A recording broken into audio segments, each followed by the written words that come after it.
Hello. Um, I've got the most bizarre lighting setup and thing. However, I have had a difficult couple of weeks. As you know, I was doing the straight sugar. I managed a few days where I was completely without sugar, but then I also had quite a few days where I wasn't. However, over the 4 week period, I lost 8 pounds, so I'm now down to 17 stone one. The strike sugar officially ended last week. I've not been posting because I've had quite a bit going on with messing about with anti-anxiety meds and all of that malarkey. Um, so I thought I would just pop on today and just say hello and see how you all are doing, um, and just bring you up to date really. So as I've said throughout, I started this channel because I wanted the accountability of speaking to people, of like coming back to people. Look at my saggy chin. Jeez. Anyway, I'm my very dodgy hair. I got wet in the rain this morning. On the way to work. So I wanted the accountability, but um it was all kind of waylaid because of things that I had going on with my mental health. As I've mentioned before, I struggle a lot with anxiety. I've had depression all of my life, and I'm fine with that. I know what to do with that, but the anxiety is more difficult. And now that I've gone into menopause, and for any woman out there that's kind of coming up to the mid 40s, if you think menopause is just your period stopping and you having hot flashes, do some research. For the simple reason that when my menopause symptoms really started in May 2018, I genuinely thought I was going round the bend. I thought I was developing dementia. I couldn't remember anything. I couldn't even remember how to spell words. And for anybody that knows me, language is my thing. Words are my thing. I love words. I love language. I love English, all of that. And then all of a sudden, I was in a situation where I couldn't remember how to spell the word friend. Um, and I had to ask Alexa. I'm saying that really quietly because she's next to me. And she chips in. I've got two Alexas. Thank you.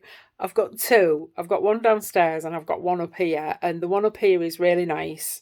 The one downstairs, she's so high maintenance, it's unreal. So, yeah, so basically, I had to ask her one night how to spell the word money because I genuinely couldn't remember the word money. And that was the point at which I thought, I'm going around the hat rack here, I'm losing my way. And then I ended up going to doctors and seeing I have a really lovely nurse practitioner there, and she's a Russian lady, and she's really funny and she's really lovely. But she just said, "Well, Carol, you are in menopause." And I was like, I'm only 27, that can't possibly be true.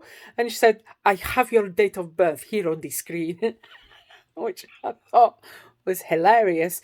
But she basically just said, go home and do some research on the effects of menopause. And then my then employer, the DWP, started bringing in all of these awareness sessions about menopause and its effects for all staff, because obviously, you know, for men that are married or for men that have mothers, it's going to crop up in their lives somewhere along the line. But it was an absolute revelation to me. Um, I still only get the hot sweats, luckily, in my face, which feels like somebody switched a radiator on behind my face. And it's quite funny because my actual outside colour doesn't change. It's just inside my face. I'm all of a sudden absolutely boiling. Cat fluff. Um, so that's a bit odd, but quite entertaining as well because it happens at the most bizarre times. Um, I'm generally too hot anyway, so that's no real change. But it's the memory side of it that has the biggest impact, and the anxiety, which I'd already started to develop because of, well, I had already developed because of the situation that I was in my private life, because I had a lot of bereavements over a short period of time. And I mean, like, sort of 8 or 9 bereavements in the space of 3 years. It was really, including losing my mum, and it was really, really hard going. And then from there, all of a sudden, wow, I've got anxiety, didn't know how to deal with it, didn't know what it was. And then all of a sudden I'm going into menopause and it makes the anxiety worse. So I've had my medications changed around a little bit in the last couple of weeks. And then there was mistakes made with the prescription at the doctor's and just stuff really. But what it's meant is that I haven't been as coherent as I normally am. And also, I haven't wanted to talk to anybody, including you. Even though I can't see you, it's still, I didn't know what, when you're in the grip of it, you kind of like, I have nothing to say that's of value to anyone. And you kind of, there's a phrase that we used to use where I live that's examining the fluff from your belly button. Foul phrase, but it's true. You become very inward looking, very kind of self-critical, as well as not wanting to do things like go out to visit the shops and get the cat food and stuff. Notice I'm prioritising cat food. As long as I've got tea bags and milk, I'm okay. But it's been a rough few weeks, so I'm really sorry I haven't updated anybody. So going back onto the straight sugar then, I found it very, very difficult, which to me just kind of indicated how much of a sugar addict I actually am. I did my best for those 4 weeks. I did exactly what I could, but I think with any kind of addiction, there is this period of time where if your brain realizes that you're about to try and give it up, it kind of all of a sudden makes the cravings worse. And I was very, very much craving sugar, really craving sugar. There are some of the practices that I adopted, which I will continue, such as, did I mention the chia seed pudding? I think I did. Chia seed pudding for breakfast. I love it. Today's wasn't that good, but it was still nice. Little things that must have worked, because as I say, I've lost 8 pounds, and for the last 8 or 9 days, all I've done is sleep or been in the bathroom because the anxiety set my IBS off. Yay! And made my diabetes, my blood sugars go out of control. Double yay! But other than that, it's just been a bit rough. However, what I have done over the last few weeks is that's a fib. It's not over the last few weeks. It's Monday today, so it was last week I started this, at the beginning of last week. I'm doing some research on the keto diet, which I'm sure that a lot of you will have heard about. So the keto diet and the carnivore diet, which is alternatively known as the proper human diet, which the basic premise of the carnivore diet is that we're not meant to eat grains and fruit and sugary things and stuff. That isn't what our diet, that isn't what our physiology is based around. Our physiology is based around eating meat and meat products, which at first, when I saw the original videos that I was watching on YouTube, I was really dubious about it. But the more I've gone into it, the more it actually makes sense. If you think about the fact that human beings, whether we like it or not, are animals, and what do other animals do? Other animals don't bake bread or make sugary sweets or eat lots of fruit. They don't do that. Obviously, there are some animals that are vegetarians, so they eat a lot of grass, they eat a lot of leaves, but they tend to have the stomachs that are developed to process all of that. There's a name for them, and I cannot remember. See, memory. Cannot remember the name for them. But like for example, when a mammal will have more than one stomach because each stomach processes things separately and differently, then it makes sense to me because we only have the one stomach. Yes, it might be the size of a planetoid, but we actually only have one stomach, and I think it struggles to process grains, particularly. For example, whilst I've been doing straight sugar, I have not eaten any bread, any bread rolls, any wraps, anything derived from bread at all. The Friday just gone, which will have been the 24th of September, when you go into a supermarket and the smell of the freshly baked bread around the store so that you buy it. Yeah, I fell for that. And I got a baguette about that big. Can you see that? About that big. And I cut it in half and then cut it in half again and buttered it and had a half a baguette with butter on it. Within 2.5 hours, my stomach sounded like a factory. It really did. Everything was going on in there. It was like it was brewing, which is actually what it's doing because it's fermenting. So it was horrendous. The noise was horrendous.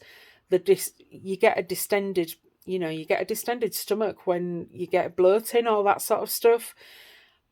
It was hell, absolute hell. So for me now, bread is something that I will only be having on a very rare occasion on a weekend because I cannot risk having an IBS flare up just because of bread. It doesn't make sense. And also my taste for sweet things has decreased. It's not disappeared, but it's decreased. Example, case in point, biscuits have always been my nemesis in whatever form. So biscuits, cookies, anything, soft baked, crunchy, whatever. If it looks like a biscuit, I would eat it. And anybody that knows me will back that up. Even if it's, like a Kit Kat or a Blue Riband, the fact that there's a wrapper on it and it's individually wrapped has never stopped me from just having as many as I've wanted, which is repulsive when you think about it. But Saturday, sorry, the 25th, I had a couple of chocolate digestives with plain chocolate on. My God, they're so sweet. So sweet, it's sickly. So they've gone in the bin. What can you do? If you can't eat them and you're not going to enjoy them, then you just get rid. Equally, one of the other things that I'm researching, thank you, my cat is now standing on the table and looking at me over the light. Hi. Do you want to come in? No? Okay. So one of the things that I've found out whilst I was researching the keto diet and the carnivore diet especially, and I've been following a chap called Dr. Ken Berry, Berry, and also I think it's a doctor, Paul Saladino, Saladino. I watched him, even though he's got salad in his name, I still watched him. And there's a guy called Sean Baker and a Jason Fung, I want to say, Fung. But I've been doing a lot of watching them. Because when you're trapped in the bathroom, there's not an awful lot you can do. So I've been watching a lot of their videos. And one of the things that it's highlighted to me. Oh, there's another one as well. Dr. Sten. I'll have a look for his name. But was that I used to eat lots of fruit, literally, like to the extent of, he's going to knock the light over, I know that this is going to happen, to the extent of I wouldn't eat one or two satsumas, I would eat a whole bag of satsumas or a punnet of grapes, not just a few grapes. Bearing in mind I'm diabetic, right?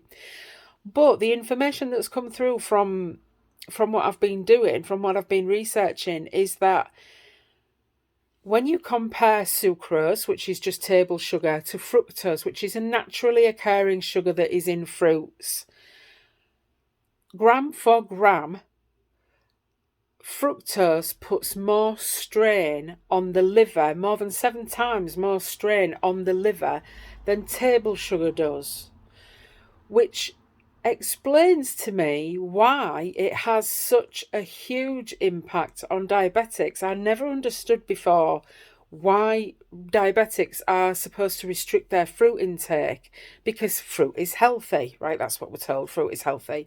So for me, it was like, well, if I'm eating fruit, at least I'm not eating sweets. If I'm eating fruit, at least I'm not eating biscuits, at least I'm not eating chocolate, at least I'm not eating all of these things that are supposed to be bad for me. And it's not to say that you should be eating sweets and everything anyway. It's not like replace one with the other, but I understand now why the diabetes specialist has always said you need to restrict your fruit. Well, of course, me being me, blithely ignored that statement, that a directive, because, well, fruit's good for you. I'd be better off eating the fruit than I am eating some sweets. The reality is very, very different. If you think that, 1 gram of sugar is going to affect your blood glucose and it's going to affect your liver and your kidneys, but 1 gram of fructose equals 7 times the trouble for your liver, then it makes sense, And unfortunately, I've always been the kind of person that I question everything. I'm not very good at being told what to do without a reason behind it. If you tell me the reason, tea, best drink of the day, apart from water. If you tell me the reason behind it, or you answer my questions about it, then, and it makes sense to me, then I will, do what I'm instructed to do. But if you just say to me, do that because I'm telling you to do that, sorry, not going to do that. I'll ignore it. And I'll either go off and research it myself, which I have done, but many years too late, or I just won't do it. And the thing is with it is that I can't speak to anywhere else in the world. In the UK, our NHS is, especially with the COVID pandemic, is so overly stressed that it's so under pressure that it's difficult to get appointments for the doctors, appointments with doctors that will tell you what's going on. And there has always been this thing of, I am a doctor, I know better than you. I'm not denying that. I'm not denying that they know more than me. They don't know better than me. They just know different stuff. But the other thing is with it as well is, because I'm a questioning person, I've been very lucky. There's only been a couple of doctors in my life, and I've been involved with the NHS and the health service all of my life, but there's only been a couple of doctors in my life that have really not taken to that. Most of them really like it. Because I ask questions, I want to know. And the reason that I do that is because a doctor is a human being. They get tired. They can't possibly keep up with every single piece of research that's ongoing or that's being done. That's not humanly feasible. But the other thing is as well is that I don't think the health service is the sole protector of my health. I am. The responsibility starts and ends with me, and that's where I have a responsibility to educate myself, which I think everybody does. However, when you're in a situation when your diabetes specialist is telling you to follow one particular diet, and you know that following that diet makes you ill, what do you do then? You have to look at alternatives, and you have to look at viable alternatives. So that's what I'm going to be doing. I'm going to wrap this up in a second. That's what I'm going to be doing in the next couple of weeks. is, oh, heaven, is moving over to keto and carnivore. But I will, the strike sugar principles are still going to be at the end of that, at the bottom of that, there's still going to be an underlying thread throughout everything that I do, because it's, it just makes sense to me. However, what I'm now going to do is restrict the fruits, try and pick the lower carb vegetables. There are lower carb veg out there, so I might as well try and do that, because my whole aim around this whole thing is to get my health to as good a place as I can possibly get it. And yes, I should have done it 30 years ago. I should have done it 20 years ago. I should have done it 10. I didn't. Right? I didn't. I can't go back and change that. But what I can do is have a look towards the future and try and give myself the best future I can possibly have physically. Mentally ties in with that as well. I hope that you will follow me and subscribe. I hope that you've got something useful out of this. Any questions that you have, please leave in the comments below, because I do read them. And thank you. Take care of yourself. Stay safe. Have a good week. Okay. Bye.